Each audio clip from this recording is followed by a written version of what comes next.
All right, it's Thursday. It's Family Matters with Kevin Petersen, sponsored by.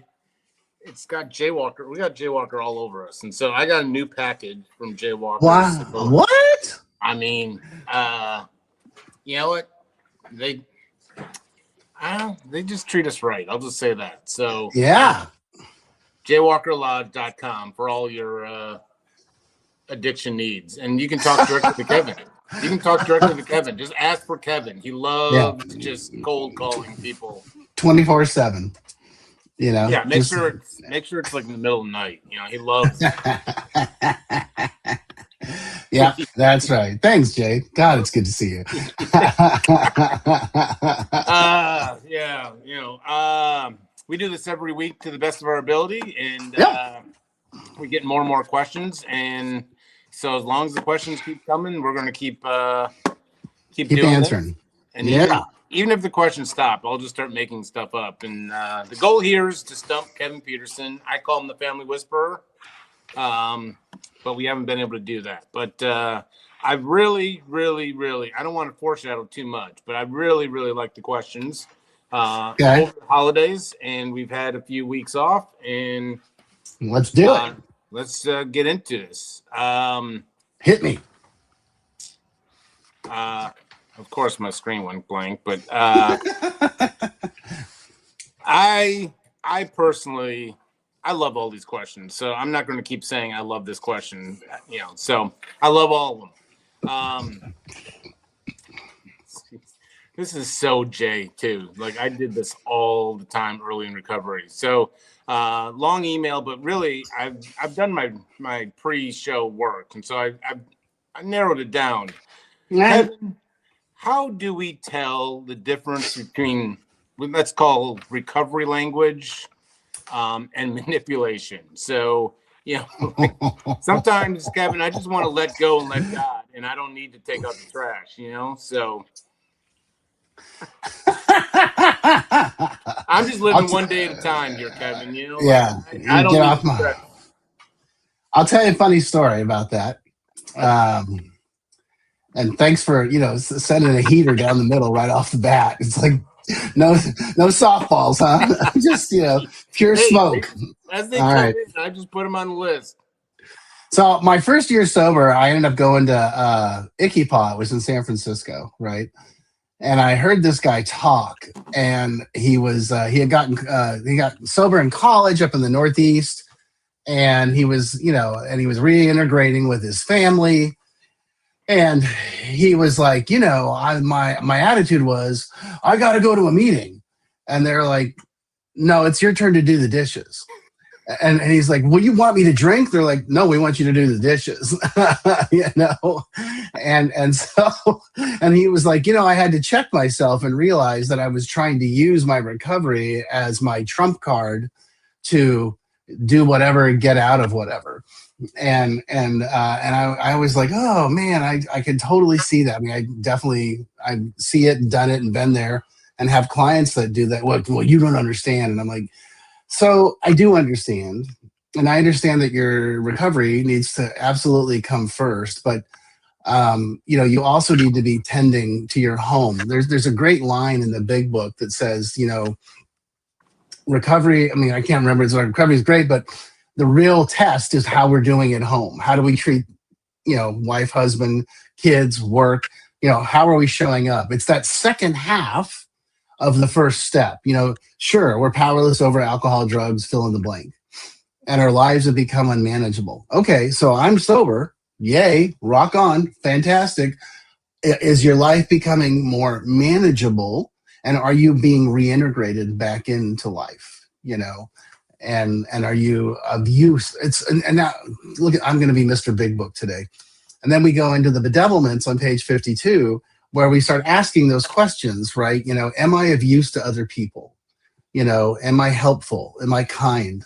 And you know, that's why a guy that I looked up to tremendously, Don Pritz, used to say, you know, God got us sober to reintegrate us back into life, you know, not to hide in a meeting. And everybody can look good in a meeting, but you know, come to my house at 6 a.m. and see how things are flowing. That's how you'll see what's going on around here. And I agree. I agree. It's great that you're sober. Rock on, go get them. But remember that you're part of a family and a part of a family system, and you need to be contributing to that family system. Yeah, and this is obviously, I mean, you're coming off more often than not. If you're going to meetings, it means you're not coming in on a winning streak, and so there's probably lack of trust and lack of pretty much everything on the family's perspective. And sometimes, I know I'm guilty of it, using, oh, I got to go to a meeting, or I got to do all this, I got to meet my sponsor, covering up some shady business. Let's flip it around. What's a healthy thing to kind of for the families to communicate, saying, hey, we're not really aware of all this language and stuff. We just want to make sure you're doing all right. Is there a way of kind of communicating and saying, like, hey, you're hitting us with a lot of one-liners, but how are you really doing? Oh yeah, absolutely. I think that, the family, I mean, this is where family therapy would come into play, or a family meeting once a week would come into play, where it's just sitting down and saying, hey, I know we're all Zooming one way or the other, but let's find a time. And maybe it's at dinner, every night, or it's Friday night pizza and movies or whatever. And just saying, hey, how's everything going? Where you at? And not focusing it all on the guy, but everybody comes forward with, oh, here's where I am. Here's what I've been troubled with. Here's how I'm doing. And then having everybody. And then if you start to get sort of the platitudes, right, and the superficial stuff, say, I got to be honest with you, it feels a little superficial.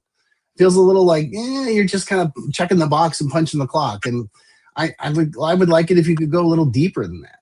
And if you start getting a lot of resistance, then it's like, oh, well, maybe we need some family therapy, Yeah.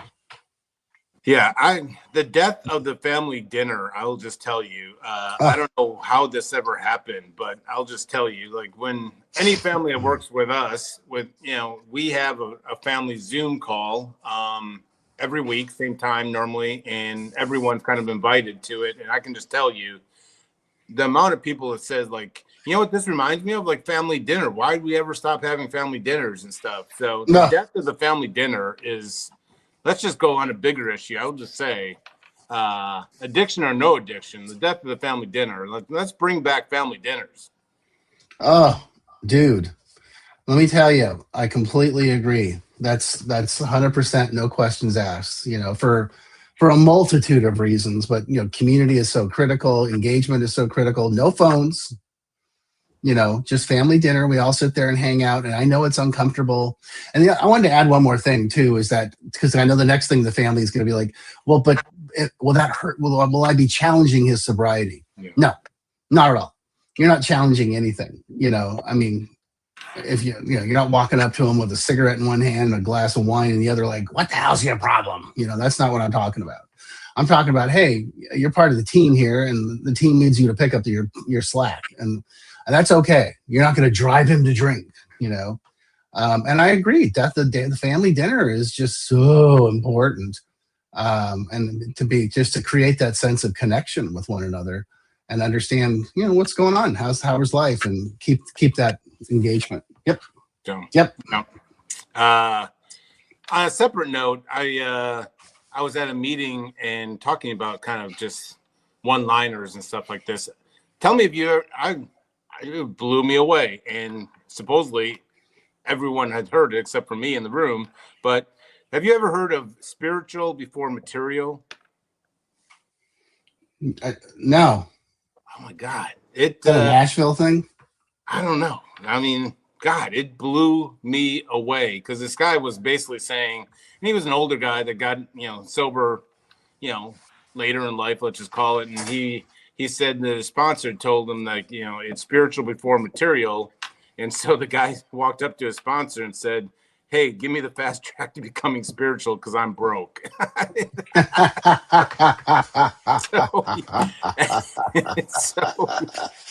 Oh my God, that's hilarious. And that hit right to my heart. It's like how quickly we want to, what I took from it, obviously, is like he expanded, like, you got to do the inner work before kind of the outer work. I live in the outer self, like materialistic to the T. And how true recovery is. It's doing the inside work, the spiritual. So it blew. Very rarely it does a one liner or any blow me over anymore. But yeah. Hey, we so this is right up your alley too, and obviously someone's loved one is in treatment, and it's I think right around 60 days or whatever it is. She point blank asked, like, I don't know if I'll just come out and say it. She says, "Is it okay if we don't believe everything the treatment team is telling us?" Oh yeah, absolutely. You should be questioning and challenging everything they say. And I mean, I fully expect the families that I work with to be like, what do you help me understand that, explain that, make sense of that to me. I mean, I don't think they're lying to you, but I would say, you have every right to be like, here's what I get a lot. Like, you're telling us he's doing well. We've been down this road before. He does really well, and then kaboom.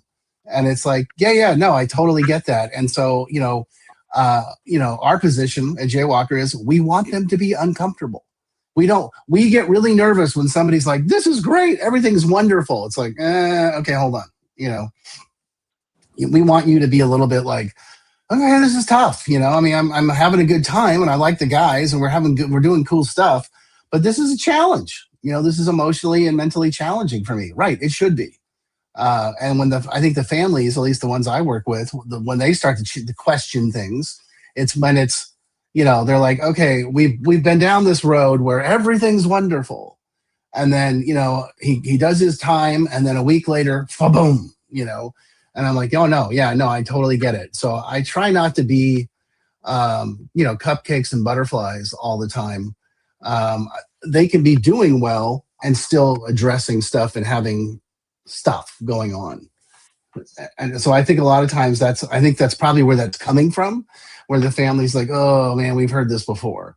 I'm like, oh yeah, no, I totally get it. And the other thing I get is, oh, we've heard the apologies before. And I'm like, yeah, no, I agree, man. Screw apologies. Let's make amends. Yeah. And let's make amends properly.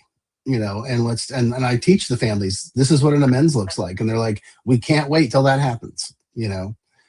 So yeah, great question. Of course you should. Oh, of course. Absolutely. Yeah. Well, yeah. I mean, it's being on both sides, seeing it now. I mean, I know the treatment center doesn't want to tell like the whole truth and nothing but the truth. Like he's acting up, and I mean, families just go terror, worry. But yeah, I like how you expand on that. What does that look like? I mean, what so forth like that. So you're pretty good at what you do, Kevin. So thank you. So are you. You make me look good. Well, this is we can call this guy Jay. It's I don't think that my mom wrote this email, but it is exactly the definition of what really I had to go through. And so paraphrasing here, and it's something I'm sure you're well aware of, but fill in the blank. But so they went through a family program, it sounds like, and the version from their daughter was ultimately that dad has a certain way of showing love that was never beneficial, let's just say, for this daughter growing up. And I take it, and like it's she's like, no doubt in my mind that her dad and my husband love her with all, I mean, bleeds, and she's not aware of the nights crying in bed when she was in active addiction about but her question is basically she's like, what if our version of love has been part of the problem? And it seems to be, she says, how do we come as a family? Is there a way of changing our version of love, how we brought him up, and what she needs while in recovery now? If that makes sense. It does. Okay, so now you're going to get the marriage and family guy. Hey, welcome. I get a little nervous and a little concerned when I hear someone who's in treatment come back to the family and say, you screwed me up by the way you did this. And I'm like, okay. I'm like, what? Now, so dad may be, a little more stoic, right? Or, he shows love by, paying the bills and putting you in treatment and paying for college. And he doesn't, he's not touchy feely, and that's okay. That's dad's way. And we're not, this isn't about, everyone has to accommodate me. I think this is about learning to appreciate each other. And then I would say in family therapy, I would say, okay, well, person, what does this mean? What are you talking about? And where are you coming from on this? And then dad, well, what do you think about that? How's that make you feel? And kind of walk our way through that and be like, well, this isn't about telling everybody else they have to change. This is about learning to respect each other and work with each other. And maybe what comes of it is I would like some more hugs and some more I love yous. Okay, dad will work on that. And, dad might be like, and I'd like you to be more accountable, and it kind of feels like, I hear this all the time. Well, now he's in treatment and everything's our fault. And I'm like, yeah, that's crap. That's crap. Now, nobody gets a free pass. Everyone gets held accountable. So, the person in treatment's going to be looking at their stuff. The family needs to be looking at their stuff. And we all come to the table with that position of I'm being accountable and looking at me, and I'm going to try to do better. And yeah, I don't know if I answered the question properly or it made sense, but I totally get where they're coming from. But I'm also like, oh man, that sounds to me like you're blaming your parents for XYZ, Yeah. And it's not to say I'm not saying they're wrong, but I had a therapist one time look at me. It's like, Kevin, you're 40 years old. How much longer are we going to talk about your mom? And do you want to get better? And I was like, huh? He's like, well, if you want to get better, we can get better. If you just want to come in here and bitch about your mother and your wife, we can do that too. And I was like, oh, damn. And so, they are who they are, right? The parents are your parents. Yeah. And I think there's this redefining love and taking maybe a closer look. I know I've done that with anyone in my life, mainly, family. And I've had conversations with my two older brothers, and, it's kind of like, we now have come to this realization, like that's how mom has, that's why mom did that, because she loved us. This is how dad really shows love. And, it's, like, I agree with you. We don't know the whole situation. And so it's often time to go directly at the question. But I think because it hit home with me as someone that's been through 9 treatment centers. I wanted to put the blame on anyone else other than myself. And so, if there was an opportunity to blame whoever it is, sometimes I was just making stuff up, so. Yeah. So we, the whole staff here at the Family Matters are taking bets on how you're going to answer this question. So it's a brain teaser almost, but it's a simple but also a brain teaser, and I love it. And so it's a long, basically. She actually, I think it's a mom. I think all we get are emails from moms. Yeah. But so she wants to point out that we have got her thinking about, they need to change as a family because, I think it's a son, been in and out of treatment and so forth like that. And she goes, question is fairly simple and straight to the point, but I doubt that it's as simple as I make it out to be. But she says, who's supposed to change more, them or us, Kevin? Oh my goodness, Jay. Oh man. It's one of those like, huh? How many alcoholics does it take to change a light bulb? one, but it's really got to want to change. you know. Here's the answer. Everyone has to measure that themselves. Everyone has to everyone needs to change, right? If nothing changes, nothing changes. So yes, the person is in treatment and they're getting their addictions addressed, et cetera, and their mental health addressed. But the family system has to change as well. So when the person re-engages, we're not doing the same old thing and wondering why we're getting the same result, different, new result, same result. So, my answer is everyone has to change, period. And everyone has to go at their own pace and their own path. I always say the identified patient is the person in treatment. The client is the family system, the whole family system. And a lot of times, if I could just get them to do a lot of education and understand addiction better and have them be like, oh, this is a brain disease and there's dopamine. Oh my God. I literally to this day, I have family say, I had no idea.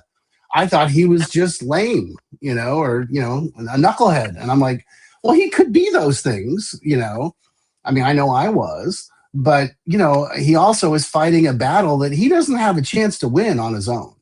He just doesn't. And that's not a get out of jail free card, quite the opposite. We're going to present you with the solution and you got to pick up the solution and run, but the same thing has to happen with the family system. They have to change as well because things have to be different. There has to be change, and not just with one person, with the whole system. Yeah. Did I neatly avoid the question? I think so. Well, my first few thoughts were this: like, I think everyone needs to look in the mirror and be confident that they're giving their all towards that change. And if everyone does that, you're probably going to be on a good path forward.